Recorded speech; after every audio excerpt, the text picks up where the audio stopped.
50-yard line. It is Friday, 4 p.m. Eastern. Thank you for watching Sports Book Review. This is The Audible. I'm joined by my guys, Donnie, Rightside, and the Whale Capper, ready to break down each and every one of these games along with our selections. And I'm back from Panama and excited to be back. I did watch, not live, but I did watch your guys' breakdowns on Tuesday, and it was a great show. And I took notes and made a few plays, but I've only got 4 plays locked in. I need to lock in some more, but I'm pumped and happy to be back. Donnie Rightside, Football Friday. How you doing, my friend? I'm excited, man. It was good to spend time with you today, catching up, doing a little bit of, dirt deeds here on the early show with Betting with the Bag. Now it's time to close the weekend down in style on the Audible. I'm looking forward to it. The Whale's back. You're back. We're all here. Let's get busy.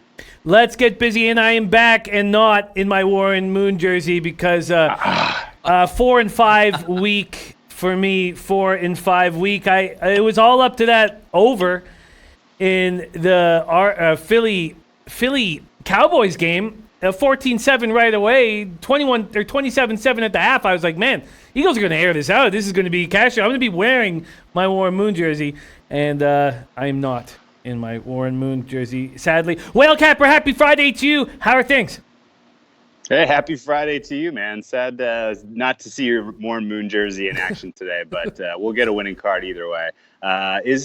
It's still NFL season going on? I thought it was NBA season now. I've been totally distracted by how much great basketball has been on lately, and the NFL product this week. Good for betting. I don't know how great it's going to be for watching, but we'll see. Yeah, it is not a glorious card, but I have made some moves that I believe in, and we've got a great group of cappers in our chat. Deer Slayer Ski, good hustle. First in the chat says notebook ready. Let's get those winners, cappers. Damon Santori, Joseph Penampidi, Alex Ramirez, Tomarino, Tomor, Nick. Tomarino saying Staley and Usage will play for San Francisco against Carolina. Said the line should go up to 6.5 or 7 by game time, and San Francisco should be able to cover.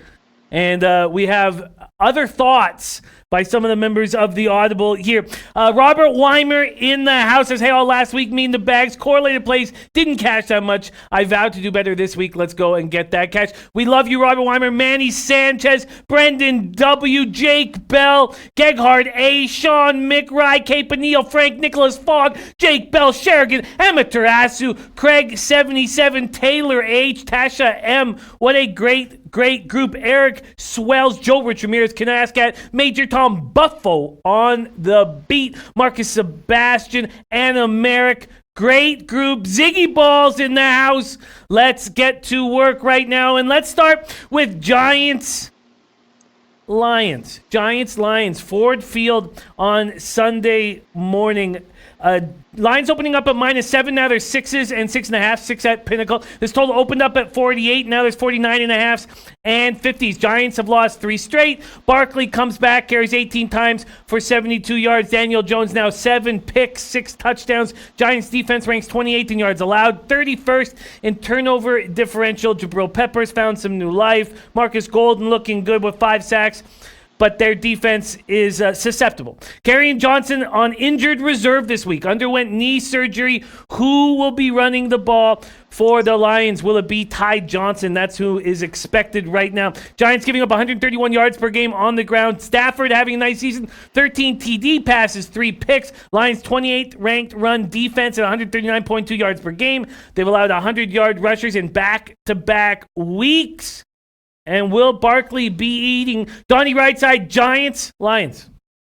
Yeah, I should say the Lions, as we're going to start out talking about them today from my side here. If we're taking a look at, there's upper echelon teams, Jimmy. There's lower level teams in the NFL. When you look at the past couple games, playing the Chargers, playing the Eagles, playing Kansas City, Green Bay, Minnesota, that's a tough slate there for the Detroit Lions. Sort of battle tested, but also you take some attrition. Darius Slade just announced today, Jimmy, that he's going to be out for this football game, a key cog in the secondary. But my actual angle in this, and for the show itself, for the Audible that we'll post at the end, I'm actually looking more towards the Lions offense itself. Jimmy, 27.5 as a team total. I believe they can get there. Simple fact being, The Giants give up 26.7 points per game on the season, close to 400 yards on offense. The one thing we do know, Kerryon Johnson's going to be down at running back, but that's not how you really attack this Giants team. A weak front seven with pass rush, a weak secondary to defend the passes. Danny Amendola in the slot coming back into his own now. Marvin Jones on one side, Kenny Golladay on the other, Matthew Stafford. I think they're going to be able to pick their number today, Jimmy. I think they're going to get high 20s, low 30s at least in this game and be able to cash that in. From a side perspective, if I had to take a wager, probably still would leaning towards taking the Detroit Lions in this one, but I actually like the total a little bit better. I think we're going to get some points, and specifically, Jimmy, from the Detroit Lions side.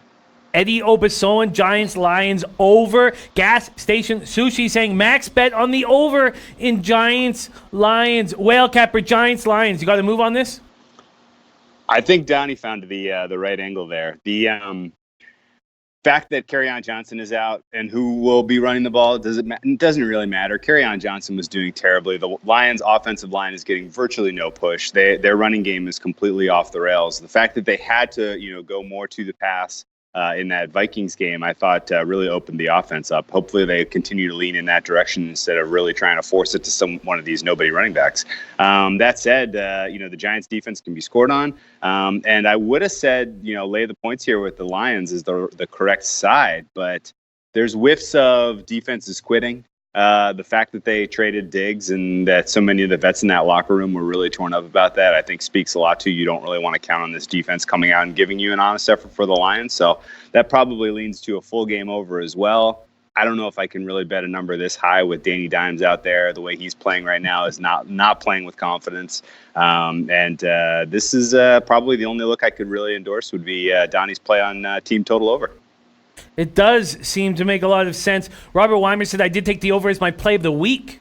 Go point for the Lions and Giants. Gegard said Golden Tate having an emotional week outburst on Twitter over Jalen Ramsey breaking up with his pregnant sister. Interesting stuff going on in the locker room. I did not know about that, Geghard A. Very interesting stuff. Buffalo on the beat. The king of props. Says Kenny Golladay to score at least one touchdown, 7 receptions, 100 yards. Very interesting stuff here. Okay, so Giants, Lions looking like the team total over. A play for Donnie, endorsed by the Whale Capper, and a lot of people in the chat liking the game, full game over. Let's go Buccaneers, Titans. Here are 2 of my 4 plays. I watched the show. Whoa. I watched you guys, and what I think is going to happen is we're going to see what spectacular coaches Arians and Knowles are. I also think that Arians, with 2 weeks to prepare, will have them rolling the Buccaneers out of the gate. And then your guys' breakdown about how the over will be in play because Derrick Henry, it can't be run if you're down 7 or down 14 early. I'm on the Buccaneers plus 2.5 at plus 100. I'm on the over 45 at minus 112. 65 Fahrenheit, partly cloudy, no wind. Tannehill behind center. Titans snapped a 2-game skid. That was an amazing goal line stand, and thankfully it happened because I would be sitting here 3-6. Not 4 and 5. Posted the season high 403 yards. Tannehill threw for 312. Career best 79.3% of his passes completed. Titans are league's number 4 scoring defense, giving up just 16 points a game. Titans getting healthier as well. Had the debut of defensive lineman Jeffrey Simmons, who got a sack in his first game. And my guy, Cam Wake, back in action. Titans have allowed 31 sacks. Tannehill sacked only twice, though, in his first start. Tampa's defense giving up NFL worst 304.5 passing yards, but they're coming off their bye. They're 4th in NFL scoring with an average of 28.8 points a game. I'm backing the Bucs on the road, plus 2.5. I can't believe I'm saying that out loud. I'm doing it. Buccaneers, Titans, Donnie Rightside. You know what's fun about this game? When you're looking at Tennessee's side, you're watching and you see some of the things coming out with the trade deadline coming up, maybe shipping out Derrick Henry. And I got to say, I can't wait until they actually do ship out Derrick Henry from their offense, because I think they're actually going finally in the right direction. I mean, just a couple weeks ago, you're sitting there with Mariota, who can't, hit the broadside of a barn or push the football downfield. Derrick Henry slowing it down. Now you're seeing, hey, maybe we can trade for Kenyon Drake, try to get a little bit of improvement in the backfield. The one interesting thing, Jimmy, you brought up the stat I like the most here. Dead last in the NFL, over 300 yards per game Tampa Bay is giving giving up in the secondary. Tannehill stepped in last week, throws for over 300 yards. I think he can have another decent day. One thing that does hurt a little bit, looks like Delanie Walker possibly to miss this game, the tight end for the Titans here, but you still have some good young wide receivers. You should still be able to push it downfield. And more so the side that we talked about earlier, Jimmy, on your show today, we like the total. And the reason I like the total, if we take a look at the past couple of games, specifically with the Tennessee Titans, you're playing Buffalo. You're playing Denver. You're playing the Chargers, teams that aren't up-tempo with a lot of big, slam dunk type wide receivers that can go 60, 70 yards or hit off big plays. The one thing we like about Tampa Bay is they can strike downfield. They have two elite wide receivers, a quarterback that can deliver downfield when he actually has a little bit of pocket presence. But again, the same thing we always talk about, that boom or bust factor. He can get it downfield, or he can get strip sack fumbled, or throw a terrible interception that goes the opposite way. It's funny that we're talking about Tennessee Titans again as a possible over spot. And even if we look last week, that game was extremely slow. I think the Tennessee Titans, Jimmy, only had maybe 9 or 10 possessions in that football game. And the best part about that is you should get another couple possessions in this game, another few chances to throw the football. I like your look on the over. I really do. I like it. And I want Jameis questioning himself. I want him after a bad game. I do not want him confident, blustery, eating W's, having his fingers down his throat. I do not want that, Jameis. I want him questioning himself, concerned with 2 weeks to stew on how bad he played in England. Whale Capper, Buccaneers, Titans. Dude, we're clicking, guys. And I got to tell you, Donnie is on fire today. His points and his handicap is very relevant. I completely agree with all of the takes there. I think Tannehill with this Titans offense is much more dangerous than they were with Mariota. I think that this is a way depressed total when you have two teams that are going to be scoring touchdowns, not field goals. Both teams going to be successful through the passing game. Tannehill without Delanie Walker doesn't scare me at all, because his most effective passing is when he's throwing it down the sidelines, 10, 15 yards down the field. Corey Brown and Corey Davis and A.J. Brown, great duo for that. Perfect complement. I think they figure things out. And whether Tampa Bay is leading the charge because they're striking first and they're hitting home runs, and then Tennessee has to come back into this game with passing, or vice versa, I think this plays to an over. I do agree that Tampa Bay is live to get the win, and we should see somewhere around 50 points. I'm not sure why this is such a depressed total, to be honest with you. I think a lot of Donnie's points were correct, that Tennessee's recent games where they were playing these teams that were just eating the clock, and now you go up against a team that does basically the exact opposite, is really going to change the fabric of this game. We're going to see some points today. Yeah, I love it. I love it. And we're rolling into another one of my plays. Chargers, Bears, under 41, minus 105. This was a play championed by you guys on Tuesday's show, which I enjoyed very, very much, by the way. 54 Fahrenheit, mostly sunny, 9 miles per hour. Chargers reeling. They're playing bad football. Both teams have been terrible against the spread all year. Bears 2-4, Chargers 1-4-2. Chargers have lost 5 of 6, 3-game losing streak. What good can you say about Chargers? I guess you could say Rivers was better last game, 329 yards, 2 touchdowns. Eckler playing well. But the key cogs of this Chargers offense are not helping. They're not. The playmakers that we thought were going to be eating all year are not doing that. The Bears look terrible against New Orleans. Probably a bounce back spot for them, but I don't trust them. And then Chicago's defense, it's sort of like the whole Jameis Winston idea. Chicago's defense coming in angry, questioning himself, wanting to prove that they're better than they showed last week. I'm on the under 41 at minus 105. Donnie, Rightside, Chargers, Bears.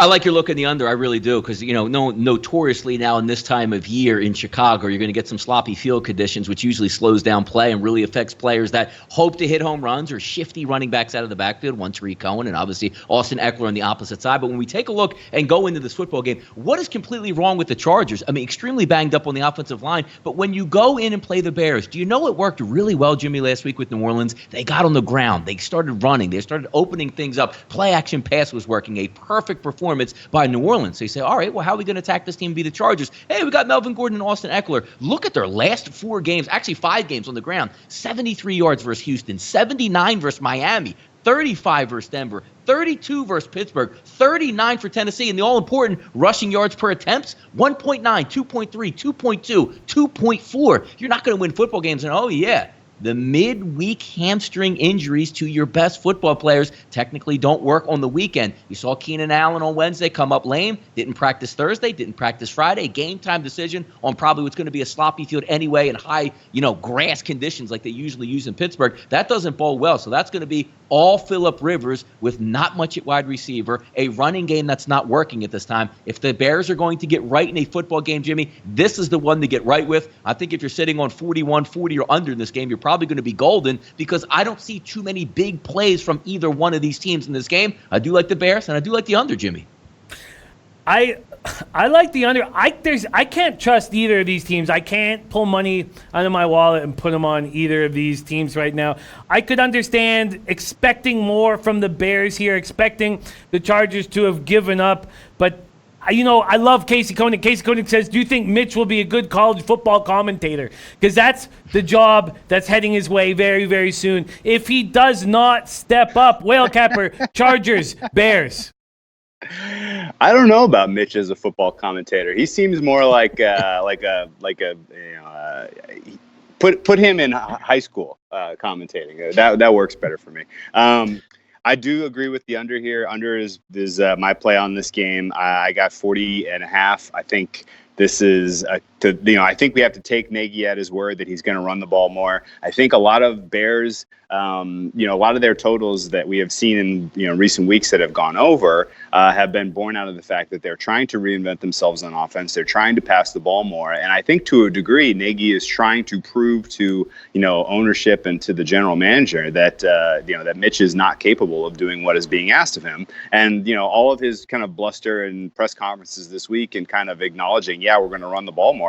I think we have to believe him in this game, and I think that that's going to work against this Chargers team. As Donnie noted, if Keenan Allen even plays, he's going to be limited. That's a huge downgrade for them in the passing game. I think the fact that you put Forrest Lamp on IR is another chip lost on your offensive line, and now you're going up against one of the best defensive lines in football. You're in deep trouble if you're Phillip Rivers in this game. Hopefully he makes it through healthy, but there's going to be a lot of sacks. There's going to be a lot of drives that are shortened with. If you have 3rd and 8 against this Chicago Bears defense and you're the Chargers, you're in deep trouble. And I think there are going to be a lot of those situations the way that their offense is running right now. They're not clicking on the passing game, and their running game is getting stoned at the line for 1 or 2 yards at a pop. This really does spell like trouble for the LA Chargers, and I think the Bears get a pretty comfortable win with we'll say 17-9, something like that. Well, I like the sounds of that. Torino Tomor says Bears have been trying to run the whole year. They can't because the box is loaded, because Trubisky sucks. Brendan W. liking the Bears to cover. Buffalo on the beat says Eckler will get a ton of dump-offs to slow down the pass rush. Eckler over on receptions. That makes a ton of sense. Eddie Obasson says the Bears had a bye and still didn't show up. Stay away game for him. Ziggy Ball's leading Chargers on the spread. Bears should not be -4. Bears bad offense. Rivers better QB and getting points. Nico says I cannot take the Bears -4. Overpriced. Let's move on to Seahawks.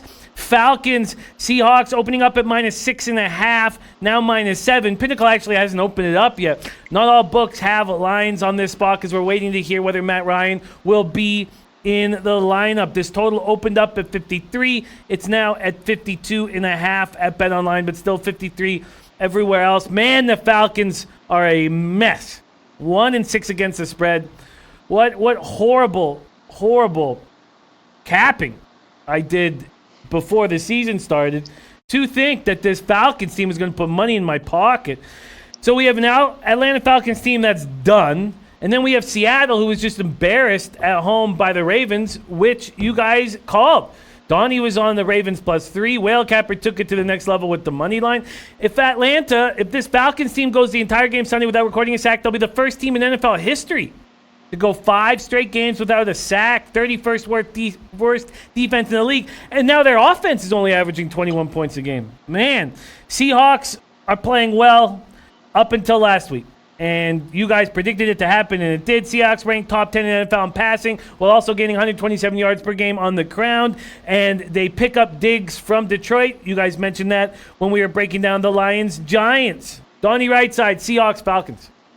Yeah, Seattle hasn't been playing that great, but we're running up against an Atlanta team that's basically redlining right now. I mean, the coach waiting any day to get fired at this point. Mohamed Sanu is shipped off. You're looking at one after another of a already bad defense that's dropping like flies. They do get a little bit of reprieve coming back because they had Matt Ryan practice. And I got to tell you right now, like we like to read injury information throughout the week. There's no way they're going to let Matt Ryan play this football game. A high ankle sprain on a team going nowhere with a terrible offensive line. He will get killed if they play on Sunday, which leads you to Matt Schaub, which is interesting because if you watch the Rams game, I thought Matt Ryan had one of his worst games that he's played in quite some time. Couldn't even punch it in, but hey, Matt Schaub comes in late in the game at a blowout situation, dinks and dunks his way down the field for a touchdown. That should be an interesting thing to watch moving forward. But what do we have to play for Atlanta? I know Mohamed Sanu saying all the right things. Hey, it's up to the players, and we got to make it stop. The other interesting thing also is Grady Jarrett, who's their best defender, especially on the defensive line. He's been banged up, missed practice twice this week, came back to practice today with an abdominal injury. We'll see how much he can do, but that sounds like one of those pain tolerance things that maybe after the first quarter he checks out. And I don't know who's going to be checking Chris Carson if he drops out.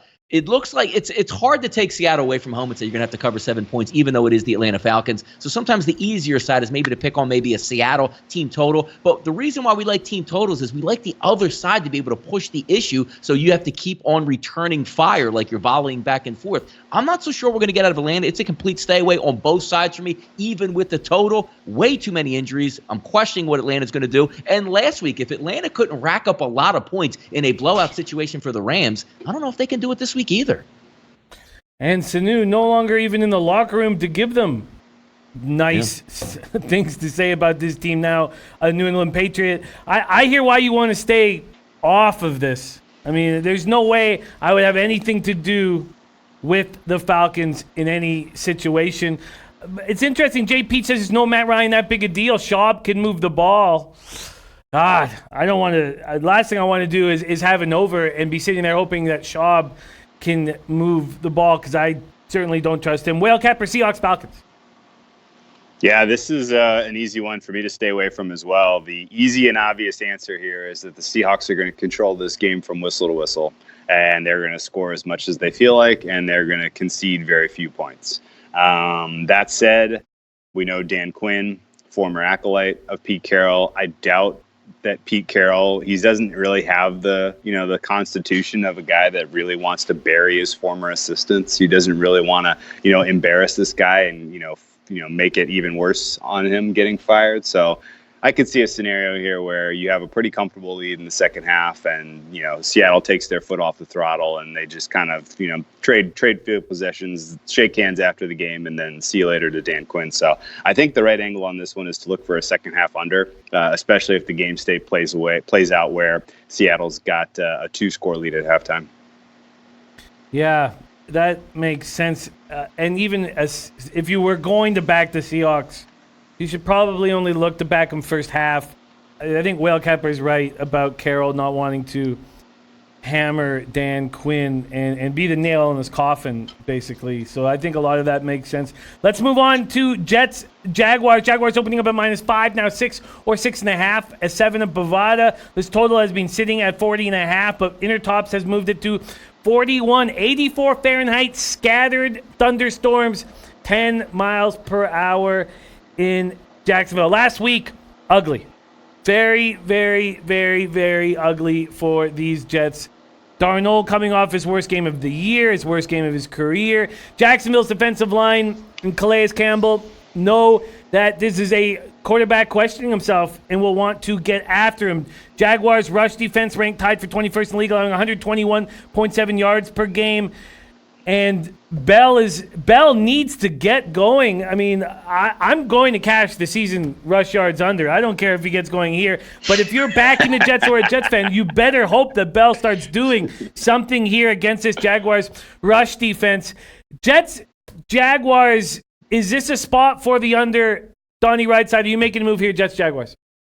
I think it is a decent spot for the under. Even looking towards Jacksonville, I think Jacksonville is markedly the better team here. And there's a lot of issues going around because we can have bad football games. You could be a gunslinger and talk. We're going to talk about Baker Mayfield a little bit later. But the one thing I think Baker Mayfield wakes up in the morning or plays, he's not going to just admit defeat and be like, you know what, coach, I'm so scared out here. There's ghosts. And every time I drop back, there's no pass rush on me. I'm throwing off my back foot, throwing blimp passes down the middle of the field. That is really scary from a betting perspective to try to jump back in and say, hey, I'm going to back the Jets. Let's see if they can cover now on the road. That was one of the more horrific performances that you've seen. And you're not even getting much help on the season when you take a look at the Jets defense. I mean, look at their last couple losses here. Gave up 23 points, 30 points, 31 points, 22 points, 33 points. I think Jacksonville is going to be able to get this game into the 20s. I'm not so sure the Jets can score because now you're looking at, Robbie Anderson's probably going to be shipped out by the trade deadline. How invested is he in this football team? Jamison Crowder pops up on the report. So is this going to be another one of those games where it's 100,000 checkdowns to Le'Veon Bell, where Le'Veon says, I got my money, and I'll tweet out things like, we're trying really hard. I don't trust the Jets, especially going on the road. No C.J. Mosley, it looks like, again, on that defense. I don't trust it one way. I would lean towards Jacksonville in this game. I would also lean towards the under because I just think the Jets are absolutely horrendous on offense.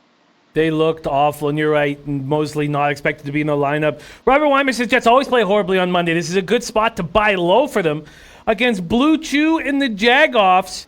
Craig 77 says, I hate the Jets after that pathetic performance against the Cheatriots. I hope they lose the rest of their games. Buffalo on the Beat says Bell won't get going. Our O-line rated bottom 3 in the league. Jordan Gallagher have to take the Jets plus 6.5. It'll be a close game. Whale Capper, Jets, Jags. I am traditionally the kind of guy that really steps up to the plate and swings away when you can really buy low on a team that looked that bad in prime time.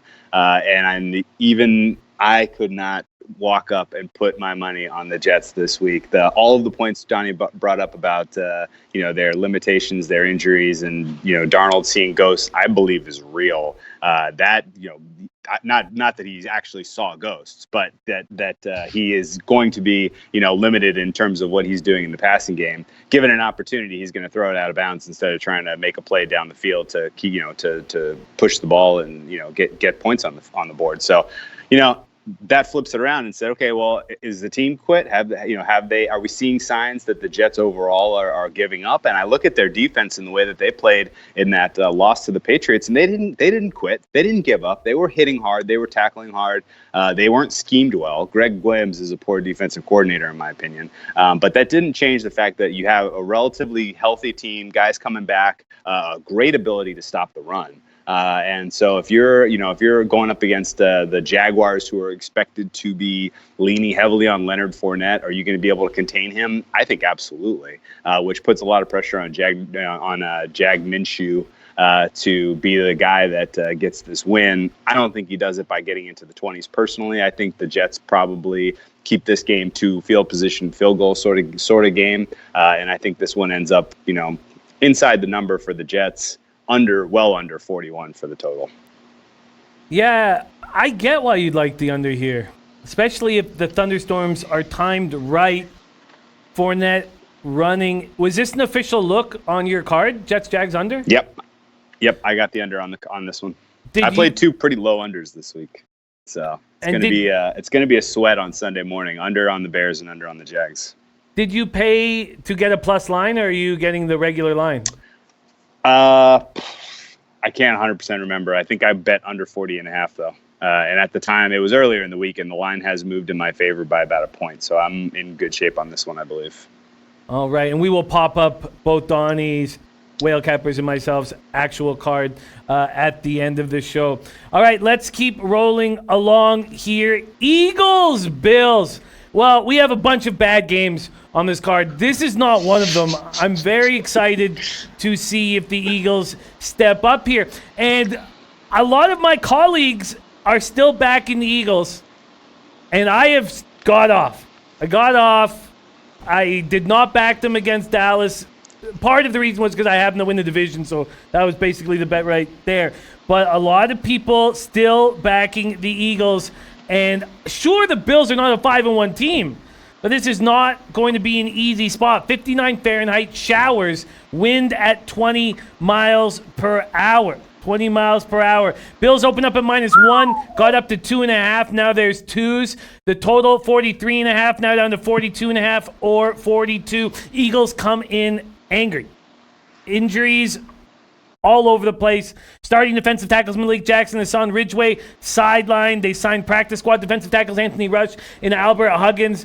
Donnie can get us a better idea if those guys are capable of getting stops. Eagles have 2 catches of 30-plus yards from a receiver since Deshaun Jackson went down. Just 2. When he went down, since he went down with an abdomen injury, Alshon Jeffrey and Nelson Aguilar. You'd think there would be more. Eagles were very good against the run until the injuries came out, and then Zeke has a wild running day. 111 of Dallas, 189 yards rushing against them. Bills are 7th in rushing with an average 135.8 yards per game. Frank Gore still doing his thing. Unbelievable. And then you have Allen, who's rushing for 190 yards.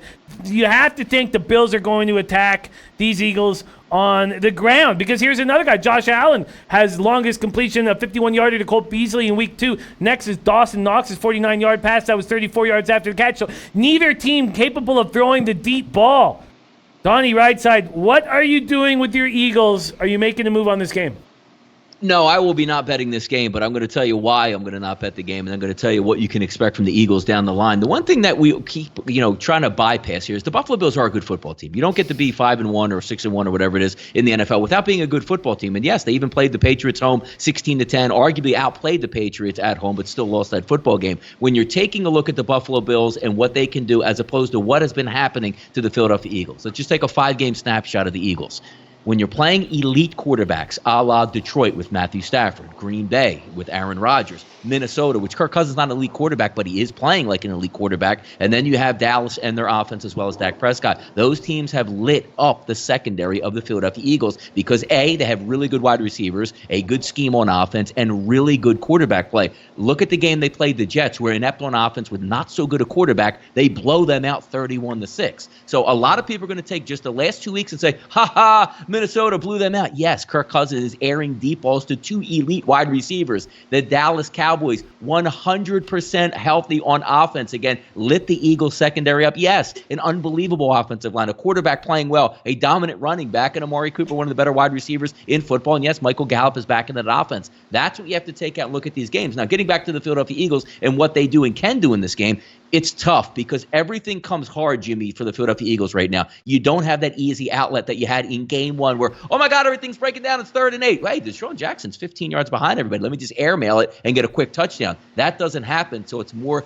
5-yard chunks, 10-yard chunks. They don't have anything breakaway. Miles Sanders is a decent running back, but he's not a good running back actually running the football. He's better out of the backfield. And we take a look at Jordan Howard. He is a hammer in the backfield, but he's not running away from anybody. So you're going to have 2 teams basically saying, you know what, we're probably not going to be able to beat too many things deep. What do we do really well? And one of the injuries that keeps on coming up is linebacker for the Philadelphia Eagles. Zach Brown was terrible, but at least he was a big guy in the middle that can stop up the run. What you saw last week from Nate Gerry, who is a college safety, and Commode Grugier-Hill, who's a terrible linebacker, that the Eagles front office tried to tell you he was the next reincarnate of Derek Brooks over the summer. That's not working out. But when Nigel Bradham comes back, that's going to somewhat heal up that defense. And once you start getting Timmy Jernigan back and maybe making an addition at the trade deadline, that's going to help. This week, I'm not extremely high on the Philadelphia Eagles. I think it'll be a low-scoring game, somewhere played in the 30s, maybe reaching into the 40s, 21-20 type of game, something that's going to be close. I'm not quite sure the Eagles can win yet. But having said that, Jimmy, looking forward, when the Eagles get their components back, get healthy, they'll make a move at the trade deadline. They are a buy-on team the rest of the year. This is the lowest point for the Philadelphia Eagles. The schedule completely turns in their favor, and when they get healthy and get those guys like Deshaun Jackson to make a move for Robbie Anderson and the Jets, they're going to be a completely different football team. But this is going to be a tough hurdle this weekend. A tough hurdle. Question quick, Donnie. With that breakdown, I mean, doesn't it feel like this is the Eagles' next loss? I mean, doesn't it feel like with all their injuries? And secondly, do the Eagles have so many injuries that we should be worried about taking the under here? Because a lot of guys in the chat liking the under here. No, the injuries actually aren't the problem anymore. It's the guys who actually aren't playing because the components are. The Eagles are about as healthy as they're going to get in the secondary for the remainder of the year. Ron Darby's probably going to play in this football game. Sidney Jones is healthy again. You got Jalen Mills back. You're actually getting a really healthy team. But the components that are broken, where at defensive tackle opposite of Fletcher Cox, you have really got guys that don't belong to be in the NFL. You have linebackers that can't come up and stuff a running back in the hole. And then when you look at the Eagles offense, they're a deep threat away from being an extremely good offense, but they don't have it right now. Once they get healthy and those guys get back, you'll be fine. The reason why I like the under, Jimmy, is not really because the injuries. It's both offenses aren't big, deep ball shot teams that are going to look to take the chunk plays of 5 and 10 yards as opposed to 25 yards and 30 yards. That makes a ton of sense. Tasha on the first half Bills plus the under. Dennis Garcia says Philly's offense is a 4-yard pass to Ertz, a 4-yard run, and an incomplete pass on third down. Whale Capper, Eagles, Bills. Yeah, I took the Eagles this week, and I feel freaking gross about it. The weather report suggests almost certainly that this is a no doubt under. If there are 20-mile-an-hour winds in Buffalo, on the field, the way that the stadium is shaped, a lot of times you can get much higher winds that impact the passing game, especially. The idea that you're going to have anything going deep, I think, for either team is pretty unlikely. On top of the fact that the Bills have a decent secondary, so the Eagles. And I bet them thinking like, okay, this is their season on the line. Like if they sustain a 5th loss here, they're in deep trouble because the wild card race is way too tight in the NFC to think that 9-7 or 10-6 is a guarantee you're going to get in.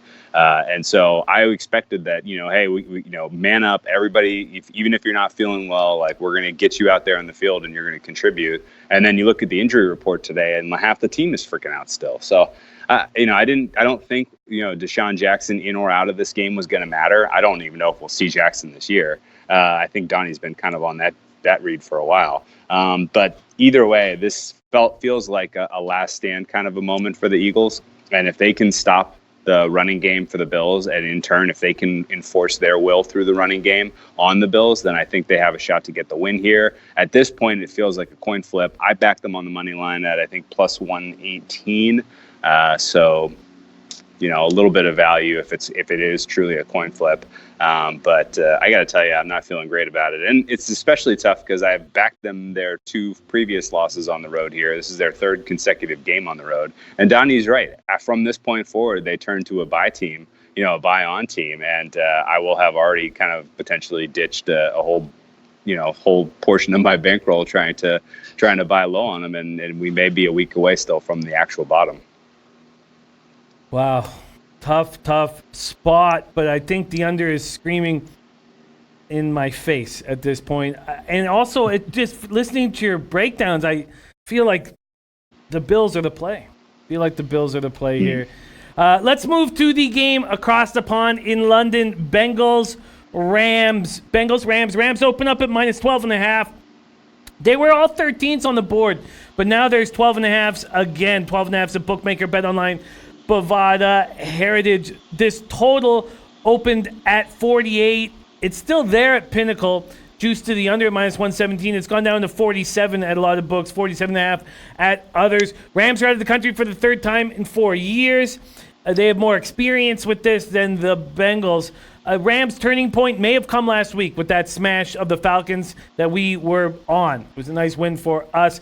They get rid of Marcus Peters, bring in Jalen Ramsey. Taylor left his job as the Rams quarterbacks coach to take over as the coach of the Bengals last winter. It's unclear. I mean, I guess he's going to have insights on the Rams offense. That is the expectation of this spot here. Bengals have the worst run offense and the worst run defense in the league. What a mess. Being held under 35 yards rushing in 4 of their last 5 games. A 27-17 loss to the Jaguars last week. Dalton accounted for 33 net yards. They've given up at least 200 yards rushing in the past 3 games, 4 times overall. Do they go over to London and get destroyed here, Donnie Rightside, Bengals, Rams? Yeah, it's a hard one for me because now we're going, which I liked it when they played it. I guess it was Tottenham Stadium where, it was brand new, open, outdoors, but it did have a turf field. But now we're going to get back to Wembley in this, as it says. So that means it's going to be grass, maybe a little bit slicker of a turf. But what are we really looking at for Cincinnati in this game? Now, the one thing that you could say about them is, after getting beat 27-3 at Pittsburgh, 26-23, 23-17, 27-17 type game. So theoretically, they're still in it. But, they don't have any wins yet. You're going to get a Rams team that maybe got a little bit of swag back. Not to say the Rams are going to do a lot of damage for the rest of the year to win a Super Bowl, win the NFC, but it's nice when you get those good vibes back. You get Jalen Ramsey back into the lineup, and now your offense should be okay. Todd Gurley may be taking a step forward with, injuries, but from a betting perspective in this game, double digits on the road, across the seas, I don't really have that great of a feel in this game, whether it be the total or not, because usually when you take a look at Cincinnati, they're really bad on defense, but they can score on offense. 16.3 points per game on offense. 4.9 yards per play on offense.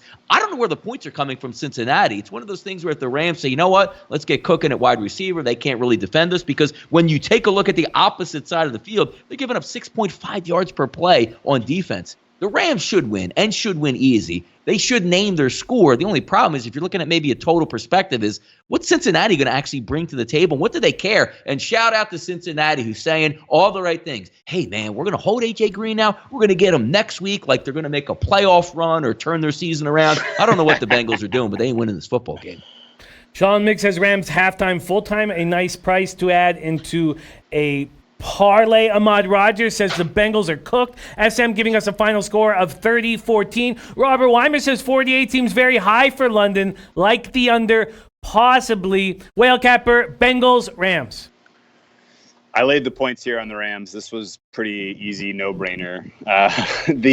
We've seen this now happen a couple of times where we've gotten a clear look at a team kind of playing back-to-back teams of a similar nature, and being able to kind of roll out the same game plan and the same confidence and just kind of repeat their performance. And I think that to a degree, Cincinnati is kind of Falcons without the offensive weapons.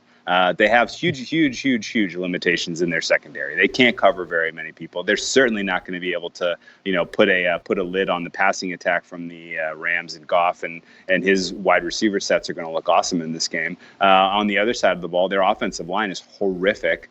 Cincinnati's going to be just consistently dealing with pressure from Aaron Donald and Dante Fowler. They're going to be in his face on every single passing down throughout the entirety of the game. They'll create some turnovers, some short fields for the Rams. This has the whiffs of kind of a 33-0 game here. I don't think this is particularly competitive. This is a one-sided blowout the way I handicap this, and I think to a degree the Rams are trying to establish some international fans and kind of make themselves a known entity, being that they are going to be the signature team in Los Angeles here. I think they'd like to show out for the UK fans and try to develop some of that fan base. So this was one where I laid 13 without really even giving it much of a second thought, and I think the Rams come away with a pretty comfortable win.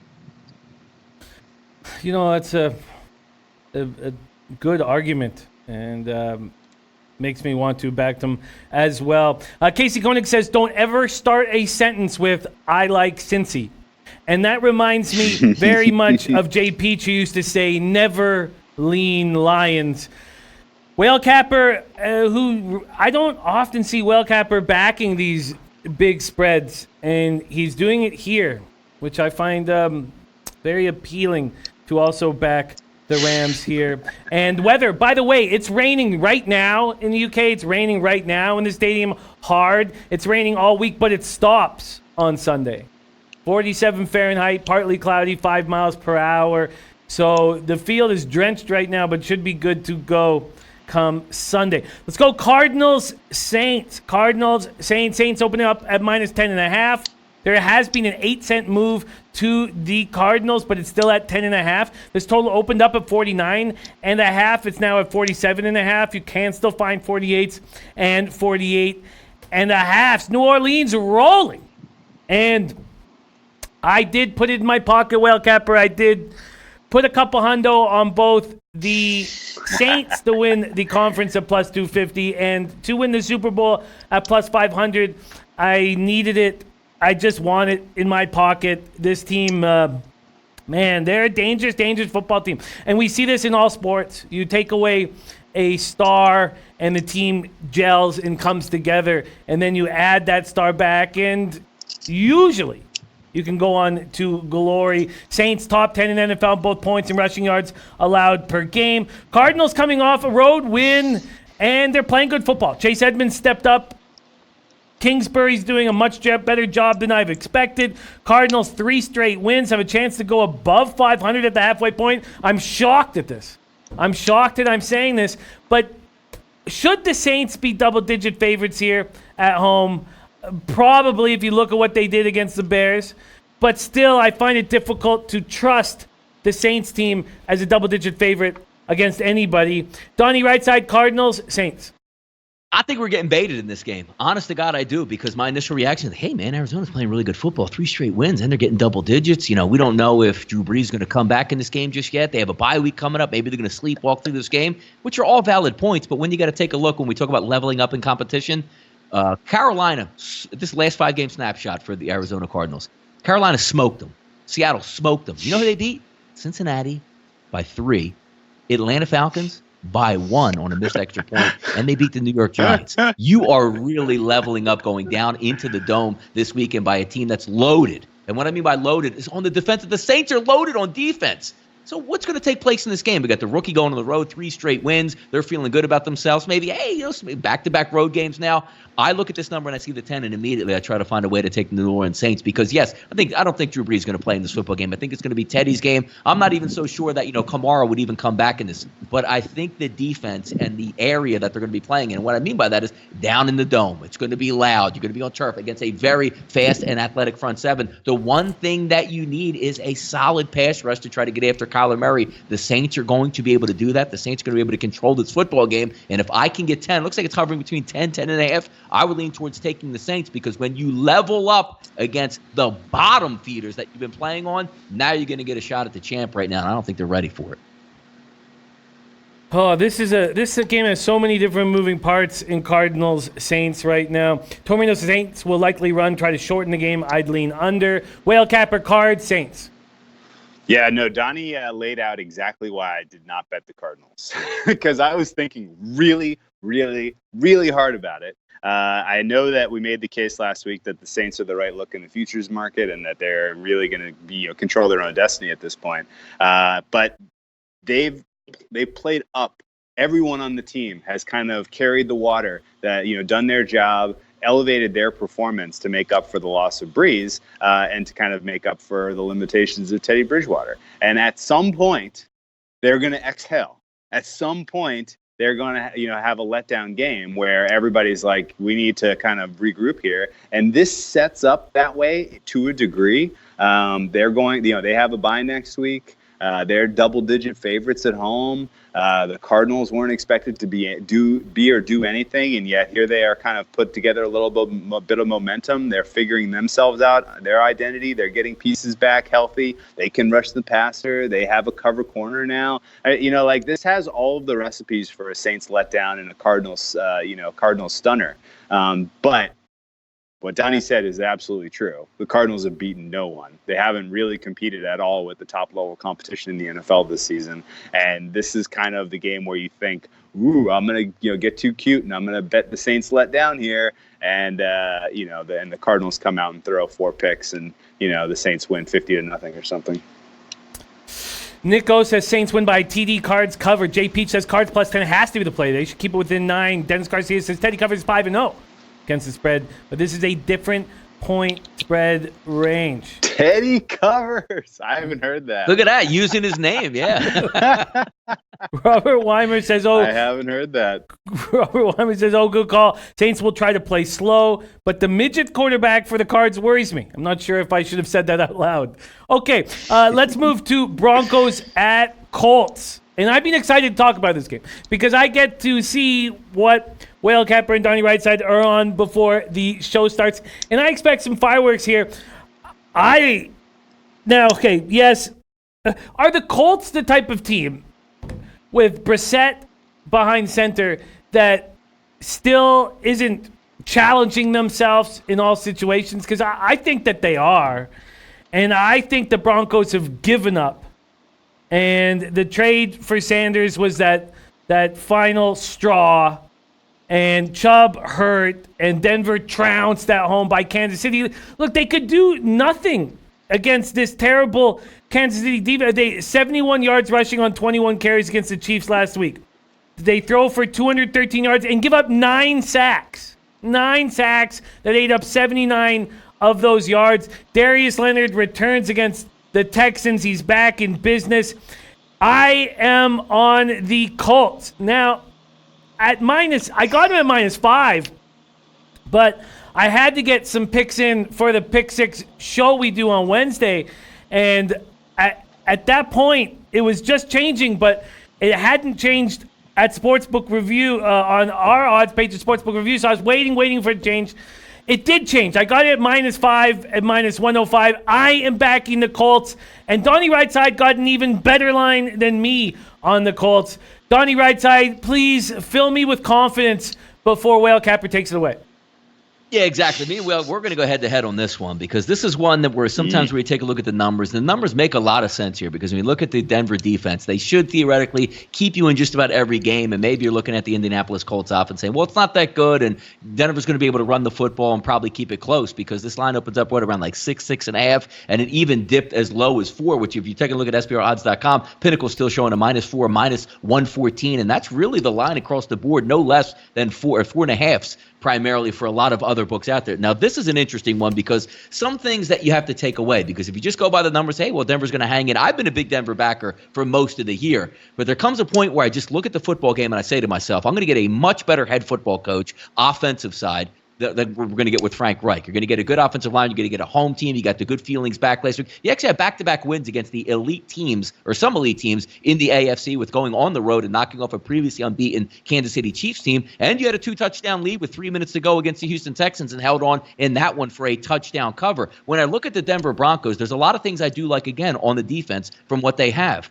But when I look at the offense now with Emmanuel Sanders, not the greatest wide receiver, but a guy that gets you his 5 catches, 60 yards, 70 yards per game, a steady hand. He's going to make that toe tap on the sideline on 3rd and 7. That's no longer the case. Courtland Sutton is a really good wide receiver, and I fully understand that. But when you take away him and look at the next 2 guys in line, as we brought up today earlier, Jimmy, Deshaun Hamilton, 11 catches is your number 2 wide receiver. Your 3rd wide receiver has 2 catches on the season. Yeah, Phillip Lindsay's a great running back, and he should be able to run the football. You get Juwan James back at tackle. That's going to help out. But when I look at this offense, I've seen it over the past 3 weeks, and you're taking a look in the NFL, you must be able to pass the win. Last 4 games, or 4 out of 5 games, Joe Flacco, 134 yards passing, 167 yards passing, 159 yards passing, 161 yards passing. You can't win like that. And especially when you look at the Indianapolis Colts, you say, well, hey, the Oakland Raiders ran for 188 yards. The Denver Broncos can do the same thing. That's also without Darius Leonard and half of their secondary in that football game, which should be back in this one. I think everything lines up for the Colts. So I see a runaway blowout victory? No, because as I said, Denver does have a pretty good defense. But I'm looking at this game, a 24-14, 24-13 type of game where the Colts are going to win and cover by a touchdown more. I just don't see it. I've watched way too much of Joe Flacco basically giving up and collecting a paycheck. Some of the worst decisions you can make on 3rd down, he is continually making them, and they're down one of their most reliable weapons. I don't see much out of the Denver Broncos offense. I see a good, formidable game plan from the Indianapolis Colts, enough to get them to win in the cover in this game. Oh, music to my ears. Donnie Rightside. Robert Weimer says, Flaccid looks like Darno on Monday. He's also seeing ghosts. Indy is my pick, but I heard some dudes I trust liking the Broncos here. The last time Whale Capper brought out his harpoon, I duck and weaved it. Will I do it again? Take all my confidence away, Whale Capper. Broncos, Colts. That's not my angle at all. I'm not trying to talk anyone out of a Colts play here. I'm just telling you that the money line has value. This isn't a 32% chance that the Broncos win. It's much closer to 50-50. The problem is if the Broncos don't win, I like your play on the Colts spread, to be honest with you. If the Colts play from ahead in this game, and they're looking, and Joe Flacco is staring down 3rd and longs, and he doesn't have Sanders out there, the Broncos are toast. But the other side of the coin here is you have a Colts team that played up significantly last week against the Texans at home in a game that really was sort of like their early season Super Bowl, so to speak. They pulled a lot of tricks out of their hat that we haven't seen from them this season. They asked Jacoby Brissett to do a lot more as a quarterback in terms of throwing the ball deeper downfield, taking more aggressive shots, being more of a complete quarterback. To this point in the season, we've seen them kind of compile wins with the dink and dunk style approach, average depth of target in the 5-yard range. That's not going to get it done against the Houston Texans. Frank Reich, who's an amazing coach, knew that, and he unloaded an entire look that we haven't seen out of this Colts team under the Jacoby Brissett era. That said, I don't think you bring that same aggressiveness on offense out for this Broncos team out of the gate. I don't think that's plan A here for the Colts. I think the Colts want to try to go back to what they have been doing with a conservative approach, getting it done on the ground, getting it done with their offensive line. And I think the Denver Broncos defense is better than some of the teams that they've been able to enact their will against. And this does have sort of the whiffs of them coming out a little flat. This is a brutal spot for them, not unlike their previous loss against, in the same kind of spread range when they were, 7 point favorites against the Raiders earlier this season. No one was expecting the Raiders to come in and do much. The Colts had a completely conservative game plan. They were not prepared to do what it took to get back in that game, and the Raiders stole a win. I think we could see a very similar scenario play out here. I give it about a 45% chance, but then I look at the money line and I'm seeing, plus 230 here or whatever I got for the Broncos, and I had to take a shot on that. So I think there is a reasonable chance here that this being a bad spot for the Colts and this being, kind of a better Broncos team than the market is assessing, just on the basis of like they grade out relatively well, even though they're not winning games. And even though, we just saw primetime Flacco was horrific, I think they're still a competitive team. I think they're still trying hard. And the last point I want to make is I have a ton of Colts liability in terms of winning the AFC South, especially. And that win last week was huge. Them beating the Texans puts them in the driver's seat for the AFC South. And I can kind of take a swing now against them in this spot with a plus 200 money line against them to cover my bases a little bit. I still think they own Bill O'Brien. I still would like their chances in the second matchup between the Texans and the Colts. But that said, I need to start thinking about protecting some of the liability that I had when I expected Andrew Luck to be their quarterback this season.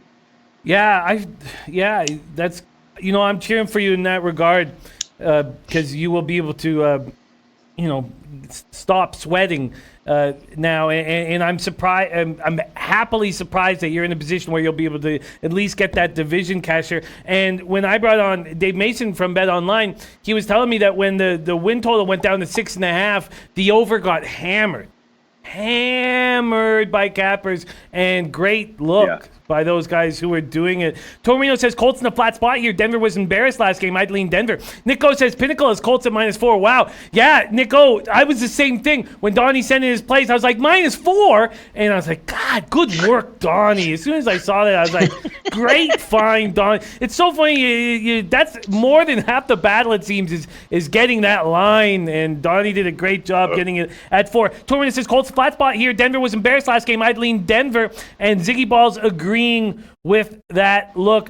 We got to speed it up now, but I'd be very interested. Let's go quickly, Whale Cap and then to Donnie. This total's coming down, and a lot of people in the chat liking this under. What do you think about this total here, Whale Capper? It opened at 43.5, and it's now down to 41.5 at some books.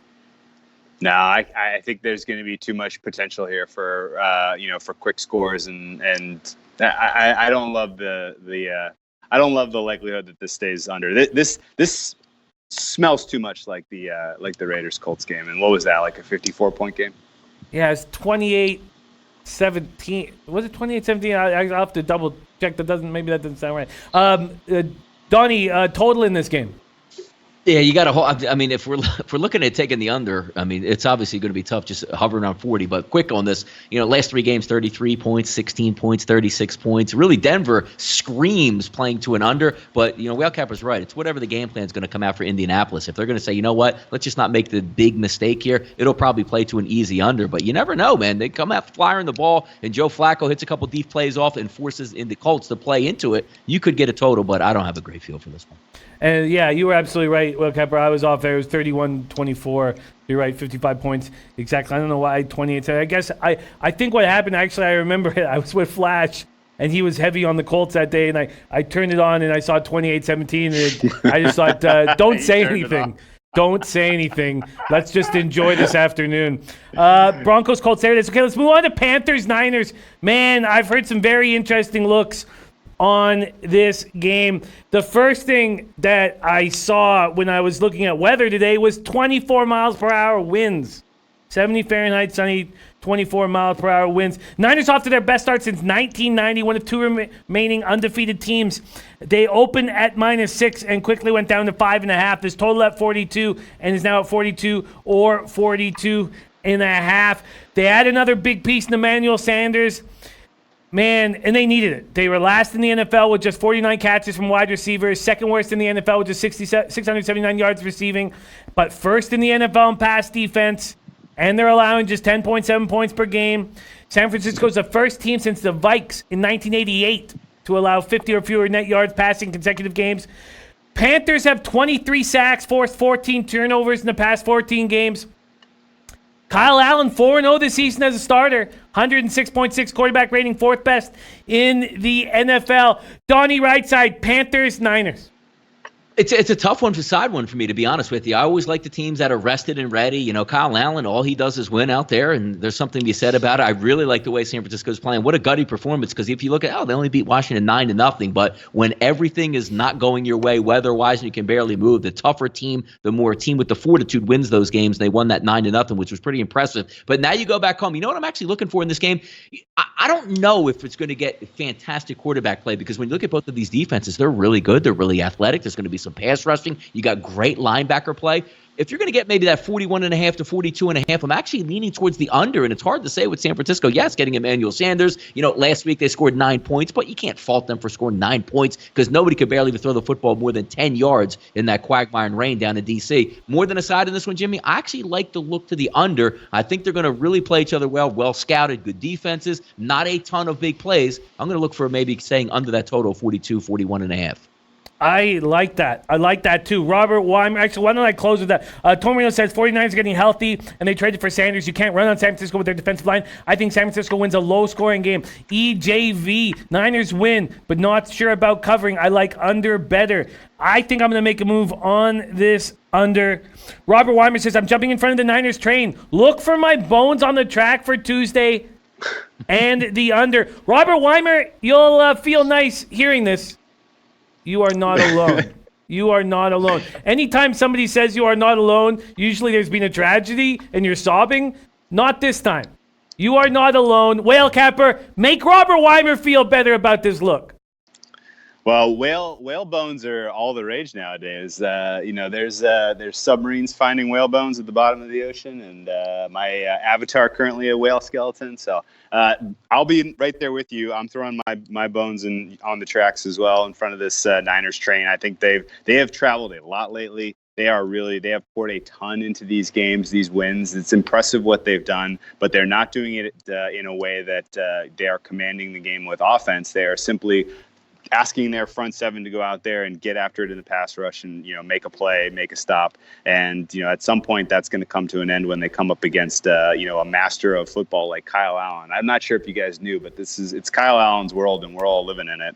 The fact that he's undefeated at quarterback to this point is absolutely crazy. But that said, the Christian McCaffrey show really is the reason I like the Panthers more so to be the ones that dictate the way this game is played. I love the fact that he's going to have 2 weeks of rest. He's got fresh legs. He's obviously putting together one of the more spectacular seasons from a running back that we've seen in years. And the only kind of things that have been able to slow him down are when he's fatigued and when he's had excessive usage.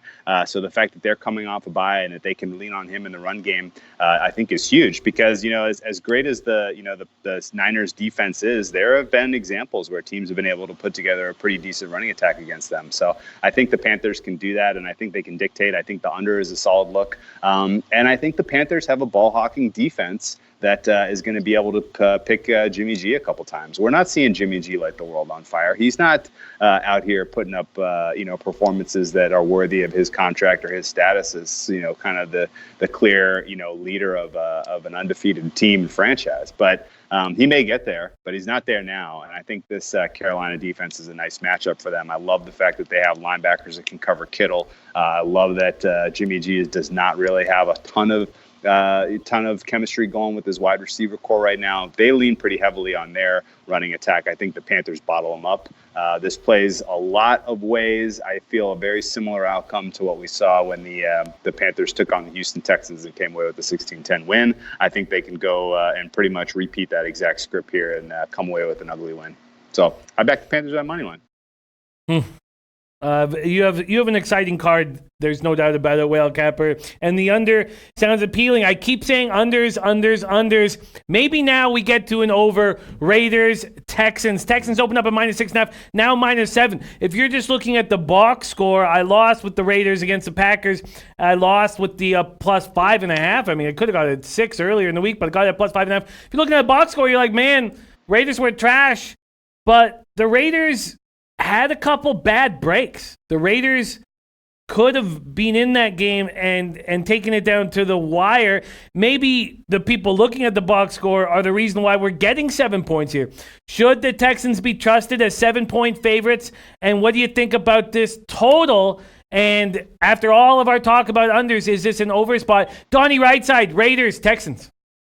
Yeah, I actually think it's a pretty good over spot here. And when we're taking a look at, injuries and what you needed to go right, me and Whale Capper talked on a Tuesday, maybe you're getting a little bit of help back. Taking a look at the Oakland Raiders, they are going to get running back Josh Jacobs back in this game. Pain tolerance issue. They told him last week, it was banged up. They shot him up, got him back out there. So it looks like no long-term effects. As long as he can deal with the pain, they'll probably give him a shot and play, because that's going to be pretty key. But also what's key, Rodney Hudson goes to a full practice today. Gabe Jackson goes to a full practice today. Trent Brown goes to a full practice today. And Tyrell Williams has been absent for a couple weeks to try to help that passing game, gets into a limited practice role. Looks like he's probably going to be a go for Sunday. So when we're looking, Jimmy, you brought up a great point. Don't look at the final score of that game versus Green Bay. If they get stopped on 4th and inches and they actually score that touchdown, where I believe it was Jacobs over the top that got stuffed, and also stupid play by Derek Carr throwing the football through the end zone when all he had to do was go out at the 1/4-inch yard line, they probably would have scored the next play. That's a much closer ball game. I think we're going to get points in this one. You can score on the Raiders, and the Houston Texans do some things that are going to really give the Raiders some problem. The only thing I'm just upset about is I wanted to watch Kenny Stills, Will Fuller, and Nuke Hopkins play the rest of the year. It looks like, Will Fuller with a serious hamstring injury leaves on the first drive of the game this past week versus the Indianapolis Colts. That's the only downgrade, but I'm looking for points in this game. John Gruden's going to dial things up to really give the Texans a problem, and I think the Texans, just by default with how much talent they have on offense, they'll be able to score on the Raiders. I like points in this game. I do. Points, says Donnie Rightside, makes a lot of sense to me. Jay Pete sees it differently. Sees a defensive game with a 23-7 win for the Texans. Interesting look, Jay Peach. Whale Capper, Raiders, Texans. I like Donnie's takes on this game. I like that the Raiders are going to be live. I kind of hope the Raiders don't cover, because I'd really like to have them at a nice depressed price next week when they come home finally and play a home game for the first time since September against the Lions. That's a beautiful spot to back the Raiders. So that said, though, this is an underlook for me, no doubt. An overlook for me, no doubt. In fact, the only thing that kind of scares me is I can't make a case for the under. I don't understand in any way, shape, or form how either of these teams is held down. I guess there's a potential that the Raiders could, dictate with the running game if they get a little bit of a lead and play keep away from Deshaun Watson. But Watson can, when his back is against the wall, he moves the ball so effectively and scores with such ease. I really think that their limitations last week, where they got stoned in the red zone, aren't going to be an issue against this Raiders defense. So this has a wide open feel to it. I'm thinking like Texans Falcons part 2 probably, and I think both teams get into the mid to high 20s, if not the 30s. So I back the over on this one. I like the sounds of that. I'm going to jump in on this over as well. All right, we have to speed it up a little bit. 3 games left. Tasha says, why is the line dropping on the Patriots game? Let's talk about that right now. Browns, Patriots. Let's talk. Why would the line be dropping? Browns off a bye, rain, 52 Fahrenheit. It feels like a spot where the Browns giving 13 points was too many. Now, do I want to back the Browns do I ever want to fade the Patriots at Foxborough? No. So I've got no move on this game right now. Let's hear what Donnie Rightside has to say. Browns, Patriots opening at 10.5, get all the way up to 13. Now we see 11s on the board, although Pinnacle's still hanging that 13. If you want the Patriots at 13, you get plus 112. Total opens up at 46. Pinnacle at 45.5, 45s across the board. Donnie Rightside, Browns, Patriots. It's an interesting one.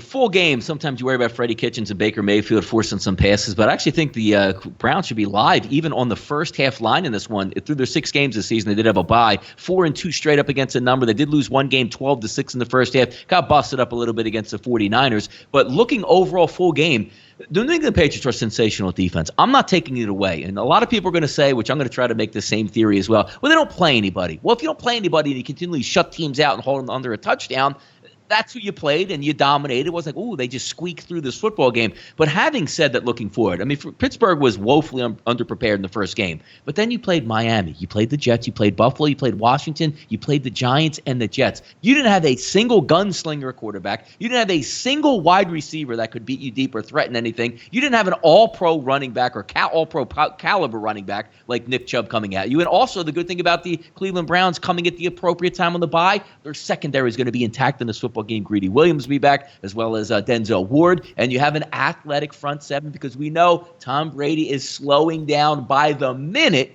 You should have a front four that should be able to get some pressure on him, and you don't have the big time. Mohamed Sanu came over. Yeah, congratulations. Sanu had 1 catch last week in a blowout, has like 30 on the season. He's not going to come in and be Randy Moss into this offense. You lost Josh Gordon, so yes, you're going to be able to move the football. Yes, it's Tom Brady. Yes, this offense is average close to 30 points a game, are all things that are good. But again, we're not looking at this game as gamblers saying, hey, New England Patriots at home win straight up. No. You got to cover 11, 12, 13, whatever the point spread's going to be at game time in some rainier conditions, some more like challenging weather. And I think coming off the bye, you should have a pretty good game plan. Even though I don't like Freddie Kitchens all that much, and Baker Mayfield will throw some interceptions, that's a lot of points to cover. I think you're getting the Browns, if you bet them at the right moment where they were embarrassed, they had to sit on it 2 weeks, they got healthy at the same time, and you're dealing with over 10 points. I actually like the Browns here in this one. And there you have it. Tasha M. And she says can't go against Brady, but there are reasons here. Robert Weimer says Clowns have a way of covering against the Patriots. Whale Capper, Browns, Patriots. Oh. Yes. I played the Browns. I did it. I backed them at I actually sold down to 11.5 here for a little bit better line. And I think, I'm expecting this to be a lower scoring game. I'm expecting this to be a tighter back and forth type of game. If this was a young, inexperienced Browns team that went into their bye off of a couple of momentum wins and was feeling confident and used their bye to, kind of blow up some steam and celebrate how great they were, like everyone said, then I probably wouldn't be backing the Browns. But instead, you had a Browns team that went into their bye off some gross losses. You have a Baker Mayfield performance through the first half of the season that is just woefully under what we expected out of him. So I think you're going to see a sharp, focused, performance here from the Browns. And, I love all the points that Donnie brought up about the Browns defense and getting healthy, having cornerbacks on the field, creating a pass rush. We haven't seen any of that against Brady to this season, except for his game against the Bills. And I would expect that this has a lot of the same sort of feel. Whether the Browns can get a win or not is a different story. I'm not going to get involved in the money line on this with the Browns. I'm not that crazy. But I do think that they're going to be very competitive in this game. I think this is the matchup. I've been looking forward to this one for weeks. And even, just because the Patriots were so amazing on Monday Night Football, I don't think can really sway me from that, especially because they have a short week. their offense isn't clicking. They're not scoring, they're not moving the ball with ease. They're not putting, significant pressure on their opponents. So this sets up pretty well here for the Browns to be competitive. And if you're going to give me over almost 2 touchdowns in terms of a point spread, then I'll take that every time. Robert Weimer impresses. Whaler on the Browns here. Way to step up for the Clowns. I just didn't have the whale stones to do it myself, says Robert Weimer. All right, let's move on to Packers Chiefs. Mahomes ruled out. 56 Fahrenheit, sunny, 7 miles per hour in Kansas City. Total opens up at 48 now at 47.5. Opens Packers -3, now -4. There hasn't. I guess the market had set it up for Mahomes to be out of the lineup, and he is. Let's roll here. Donnie, Rightside, Packers, Chiefs. Yeah, I like points in this game, Jimmy, and also in the Audible, you'll see it flashing up in just a few moments there. When we put our plays out, I do like the first half over in this football game. I think we're going to see points, and the reason I like the first half over as opposed to the full game over, Jimmy, Aaron Rodgers should be able to put up points against this team. But if we're looking at Matt Moore, one of these we've been around Andy Reid a lot in Philadelphia. Not the greatest game day coach, but preparation is unbelievable. One of the best play scripters in the entire National Football League. Those first 15 to 20 plays that Kansas City has, they're going to test the mettle of the Green Bay secondary, and I think Matt Moore is enough to get some points. Now, as the game goes on, can they make adjustments and move forward? Sure, and I think Green Bay overall is the better football team. I'm not necessarily saying I'm going to bet Matt Moore, but I like the situation of the first half where we can get some points based on Andy Reid scripting some plays and not a lot of great defense, and I think Green Bay is going to have a pretty good hand in that and scoring well into double digits here in the first half to help that over get over. So I like the first half over here, Jimmy. That's the angle I'm playing here. I like that breakdown. Whale Capper, Packers, Chiefs. Yeah, I figure that actually makes a ton of sense. I haven't really come to a strong conclusion on this game, but I like that breakdown. I do think that with the extra time, with the extra time to prepare here for Andy Reid, we know how good he is off the bye. Give him 10 days to prepare. He's going to put together a great game plan. He's going to make a backup quarterback look serviceable. I think that the line movement, while appropriate, may have been a little bit of an over-adjustment. This could be the kind of game that's decided by a field goal, pretty competitive game. So if I had to take a side, I'm probably taking Chiefs at 4. And if I had to take a total, I'm probably looking for the over. But without really knowing what to expect from Matt Moore in this game and the Chiefs, just kind of their entire mentality and ethos, I don't think I could really get involved in this one. Ziggy Ball saying, I lean Chiefs. Too much of a line movement. Reed off long rest is good. Let's move on to the Monday Nighter. Last game on the card. Dolphins, Steelers. 61 Fahrenheit, cloudy, 14 mile per hour winds. The Fish, 14.5-point dogs to open up. Now 13.5 at BetOnline, 14 everywhere else. The total opens up at 43. Now 43.5. And Pinnacle leading the way to the over at 44. Dolphins, Steelers. Donnie, Rightside. It's way too many points for the Pittsburgh Steelers. I know they're coming off, and Miami's just a bad football team. But the one thing when you have Ryan Fitzpatrick, he always gives you a puncher's chance because he's going to throw, again, as we say repeatedly, double coverage, triple coverage. But he might be able to make some of those heady veteran plays that you saw him make versus Buffalo, which made it a 3-point game with a minute and a half to go before that Micah Hyde, return back on an onside kick. But looking at this game, I actually like the total in this game. I think the total is a good chance to go over because of Ryan Fitzpatrick. I think Pittsburgh's going to be able to score against his inept Miami defense, but also I think Fitzpatrick is going to be able to fire back the opposite way. As long as Rosen doesn't enter into this game, I think it gets into the mid-40s. You can get a total here. Interesting look in the chat, agreeing. Thank you so much, Deer Slayer Ski. JP loving the Dolphins plus 14 with Fitzmagic. Chump Change says Miami, baby. The Sports 78 says May sprinkle some Miami money line. Tash is saying take the points with Miami. Whale Capper, Dolphins, Steelers. Yeah, this is if they play a game on ESPN and no one watches, did it really happen? The look here, if you're playing Miami, is first half. The book is out on them. They are very thin, right? They don't have like lots of rotations that they can do. They got once they're first line guys who should barely be on an NFL roster. Once they're gassed, they are completely exploitable. And we're seeing the same sort of pattern emerge where they're competitive in the first half. They're putting together a little bit of effort. They're scoring some points. They're playing hard on defense. And then at a halftime, they just slowly run out of gas and the other team runs away with the game. So I think if I'm playing this game, I'm probably playing Miami plus 7.5 in the first half, and then hoping that it's competitive, maybe even a tie game at halftime, and then I'm coming with the hammer on the Steelers in the second half. That is an interesting look, interesting breakdown. There you have it. Donnie Rightside, Wildcap, and myself, with the help of this great chat, have broken down each and every game. Rafa, can we start by putting up our record? Wildcapper continuing to lead the way. I have a sneaking suspicion Donnie Rightside, off his 4-2 week last week, is about to go on a big run. I have a sneaking suspicion that he's about to go on a big run. And I better, or I'm not going to show up. I'm just going to stop showing up if I keep losing. I'm just not going to show up. That's my big plan. Head back to Canada and head even north, maybe Nunavut. That's my plan. There is our record right there. Now, let's take a look at Donnie Rightside's action this week. Here we go. Can you enlarge the screen for me, Rafa, so I can see it as well? Thank you. Colts -4, Tampa 10, over 45.5. Lions team total over 27.5. Bears first half -2.5, and Green Bay, Kansas City first half over 23.5. There's Donnie Rightside's action. Let's pop up the Whale Cappers action. You're going to see some big plus lines that are very appealing. 2 plus 209 plus 218 is his spot there with the Panthers and the Broncos. I like it. Rams, Texans. Well, that's not right. Rams, Texans. That's it. Am I screwing this up here? I got the Eagles. No, I got the Eagles money line. Rams, I laid the points. Yeah. Yeah, I get it. Just sorry, it says LAR Houston. So that should.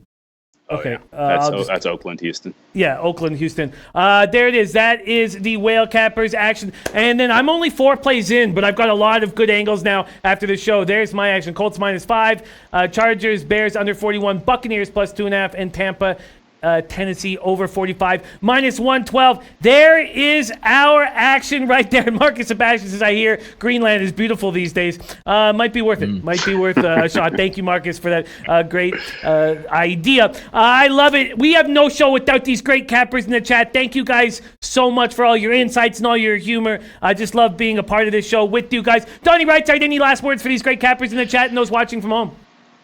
I do. Thank you again. Well over 200 people in the chat box. A lot of fun. Looking forward to Sunday every single week. We do it all the way through the season. So thank you for joining us here on sportsbookreview.com. And it's a joy to do the show. It goes quick, even though it takes a long time to get through the show technically. Robert Weimer saying, like the Lions team total. Yeah, Donnie, I think I'm going to be tailing that Lions team total over as well. Whale Capper, any last words for these great cappers? Well, I thought we were clicking today. Good job, guys. That was great. Enjoy your weekend. Hopefully got you some winners. Thank you for joining us in the chat. And, we were joking about how bad the Monday Night Football game is. But you know what? There's relief because SBR is doing a live show on Monday nights that is worth tuning in for. Even if the game is horrible, those guys are entertaining you and finding live angles to bet and win money. So be sure to check that out and keep up the great work, guys. There he is, the Whale Capper. Yes, and I will be sitting beside Flash, and the only thing I can promise you is I'll drink heavy. So who knows? You have to. Who knows what happens then? Thank you guys so much, truly, all you guys in the chat. Nico, Casey Koenig, Scotty Watt, Marcus Sebastian, Tri Sawyer, Rye Cape, Big E, Gegard A, Chris Brady, Tasha, Von Polo, Robert Weimer, Craig 77. What a great group. JP, Jant Fam, Clint Richardson, all you guys, thank you so much for joining us. Sean Mick, we have no show without you guys. Let's have a big week. We will see you back again Tuesday at 4 p.m. Eastern. Let's get after it. Thank you guys so much for watching.